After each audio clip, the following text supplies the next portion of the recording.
What's going on, everybody? C4, welcome back to more C4. And the big news here on Friday, day 3 of the NFL Combine, day 2 of on-field testing, is not what we saw on the field last night during the DL and linebackers running through, which is very, I was locked in for Philadelphia Eagles because we're going to need some help at those positions, potentially, of how free agency goes. The big news is not that. The big news is not the hype of the DBs that are going to be running here today and the running backs, I think. It is this. We have Diana Rossini from The Athletic. As you can see here, some people are saying, and this is what it is. We're not going to make a mountain out of a molehill. But the word on the street at the Combine is that Howie Roseman wants Myles Garrett. Howie Roseman is going to get Myles Garrett. We have you Stadium here also saying how many people in Indianapolis believe the Eagles will be the team to land Myles Garrett. Now, that could mean absolutely nothing. There could just be a lot of smoke screens. It also takes two to tango. Word on the street is that the Cleveland Browns do not want to trade for Myles Garrett. In my personal opinion, that is GM speak for, let us make sure we can get Abdul Carter at pick 2 in the draft, which I think is going to be likely. I think quarterback, be it Titans or Titans trading out of 1, Cam Ward will probably be going 1. As soon as the Browns hand that card in to get Abdul Carter, I think it's like, all right, we'll trade Myles Garrett, because Myles Garrett does not want to return. And I think it's poetic, in a way, if this actually breaks down, because it's probably Myles Garrett sitting on his couch, hating his time in Cleveland, being like, this team has, suck. This dark cloud of suck. There's a suck vortex known as Deshaun Watson. He's like, I know Myles Garrett, clownishly defended Deshaun Watson last year, which kind of is what it is. Good teammate, I guess. But he wants out. And he's probably sitting on his couch and be like, oh, remember Saquon, where it's just like, oh, it sucks, he's with the Giants, and then literally in one offseason, he's like, I'm going to go to the Eagles, and then just become the most electrifying player in the NFL, almost break and shatter, 40-year record, and win the Super Bowl. If you're one of these guys, Myles Garrett, that's being like, man, that'd be so cool. If that can happen, that is an outstanding marketing job for the Philadelphia Eagles if there's going to be competition. Because right now, you look at Vegas odds, Philly and the Commanders seem like they could be the big two. I think Buffalo's in there as well. I almost could see Cleveland for sure refusing to trade Myles Garrett in the AFC. So if it does come down to the Philadelphia Eagles and Commanders, I mean, a lot more stability with Philadelphia, a lot better defense with Philadelphia. It will come down to who's going to pay more. And something that I heard about it, and I think it's an interesting dynamic, is do you guys think, okay, everyone and their dog thinks that if this trade happens and Philadelphia gets Myles Garrett, that everyone knows and thinks they know what Myles Garrett's going to go for. You're using the Khalil Mack trade, where it was 2 first-round picks and some other stuff, but it's 2 first-round picks. And I think everyone's like, oh, that's probably what the Browns should get. But, of course, if Philly trades for him, Howie Roseman's going to use some trade magic and absolutely finesse him. Do you think Howie Roseman trying to finesse, being like, I got a finesse in place, and then he hears out of nowhere the Commanders have a better offer in place, I almost think that would flip a switch in Howie Roseman's head to be like, all right, no, I'm going to overpay to ensure that Myles Garrett is an Eagle and not a Commander. I feel like that would be a direction, and that would be, I'd love to hear the trade talks if something like that happens, where it comes down to Philly and Washington, how Howie Roseman might go against trying to finesse a team and being like, I'm overpaying to ensure he doesn't go to a divisional rival. So that would definitely be something to watch. As it relates to Myles Garrett, I mean, if this trade goes through, you can make an argument that, Myles Garrett is the best player in the NFL on the defensive side of the ball. Now, he's 29, so getting to the end of his prime a little bit, but I still, 29, the other name that I'm thinking about if Philly goes pass rush and we let some guys walk is Khalil Mack. I feel like Khalil Mack would be a nice little fit, nice little rental. It's oh yeah, Khalil Mack had 17 sacks at 33 years old? You don't think Myles Garrett, who's been getting 12, 13, 14, 15 plus sacks, defensive player of the year, nods and votes and mentions on a dog shit Cleveland Browns team, what he would do on Philadelphia's defense with Jalen Carter, with Nolan Smith? You don't think that would be something special? You don't think that would be even more? If you're just looking at it, it's 14 sacks is it's fine. It's not. I'm not wowed. I'm not trading the farm for it. That 14 could be 24 on the Philadelphia Eagles. The pressures, the hits, everything about Myles Garrett screams that this guy. I mean, look at the numbers. 92 pass rush grade, insane. Can play the run. He was banged up. I watched, the Hard Knocks, and he was definitely not 100% near the end of the season. Still playing his ass off for a dog shit team. Myles Garrett would be an absolute game. There's no denying it. I don't need to sell you guys. If you're watching this video, you know how good Myles Garrett is.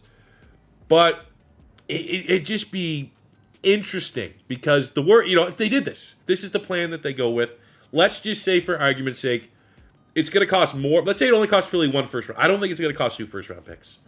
I really do not. I think it'll cost 1 first round pick and then some other stuff. A second, third, whatever. Now, if Philly made that trade, they are, in a way, going to be kind of going against the roster building strategy that got us to the Super Bowl, 2 times in the last 4 years and won the Super Bowl. We've been good depth over star talent, especially on the defensive side of the ball. How many blue chip players do we have right now on the Eagles defense? Right? You got Jalen Carter. I'm not right, if Zach Bond could play like that, and we brought Zach Bond and he played that level again for another year, I would say yes, blue chip. But right now, you have Jalen Carter, blue chip. Maybe biasly, you could say Quinyon Mitchell, Cooper DeJean look that way after rookies. But it's been the depth. We've had so much depth. We've prioritized depth. That's why we overpaid to get Jahan Dotson at wide receiver to have that depth in place. That's why Philadelphia always freaking prioritizes trading for backup quarterbacks. It was mind-boggling that they traded picks for Kenny Pickett, but they prioritized having depth. Offensive line. Big Fred comes in. We bring in Mekhi Becton, who wasn't supposed to be a starter, because we want that depth. Defensively, we want that rotation on the defensive line. Right? Linebackers. DBs. That's why we have Isaiah Rodgers. Slay goes down. We have Isaiah Rodgers who jumps in. Not a considerable drop-off. You got Keely Ringo as depth. You got safety depth. Depth. And getting Myles Garrett over re-signing multiple players kind of go against Howie Roseman's team-building strategy. Now, do you make an exception like that for a player of Myles Garrett's caliber? Absolutely. And I think the other side of this, because that's an argument right now. It's like, getting Myles Garrett, that does not fit Howie Roseman's MO. Does it? So we have to make an assumption. I don't want to make an ass out of you and me just assuming that's only going to cost us first-round pick. I think if it comes to 2 first-round picks, that's going to be too expensive, and this whole video, this whole scenario does not happen. But assuming it's only 1 first and then other stuff, look at the free agents. So if it is 1 first and other stuff, the Philadelphia Eagles are not going to be able to resign pretty much anybody.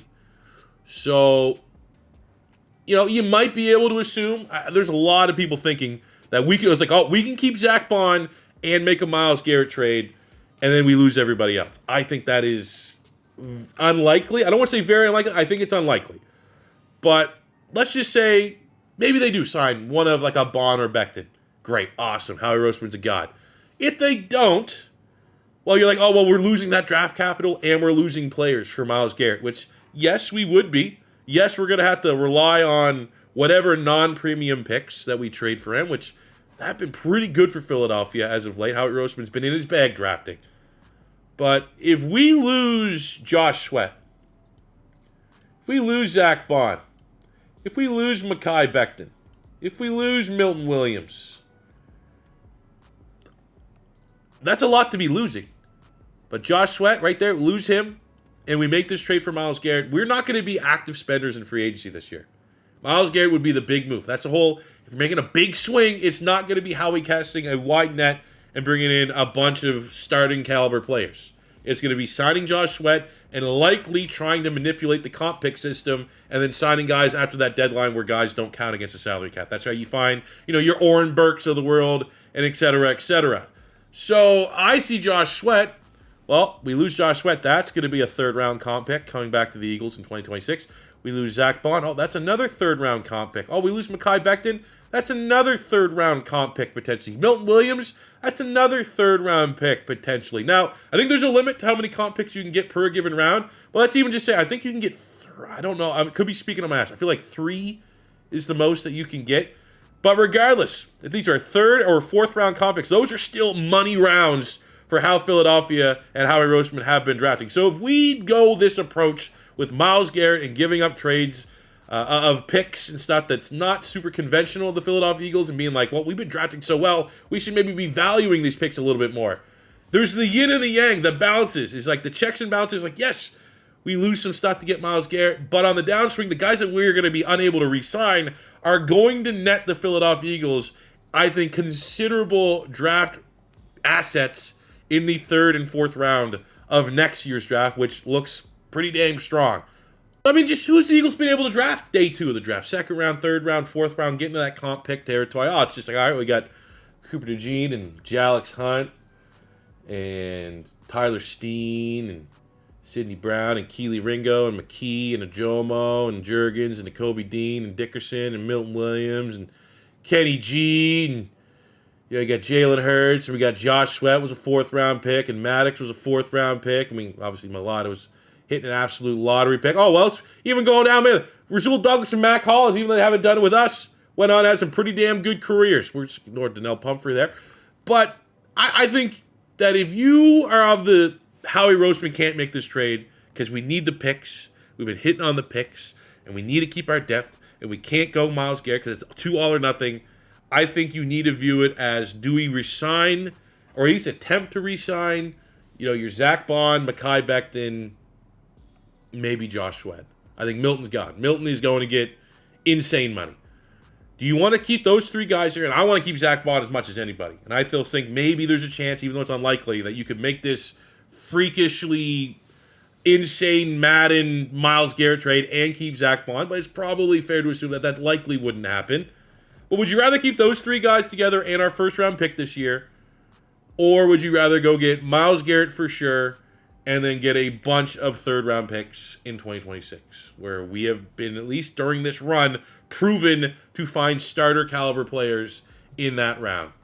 I think it's at least open to discussion. I'd love to hear what you guys think about that in the comment section below. Do you think the Philadelphia Eagles are going to get Myles Garrett?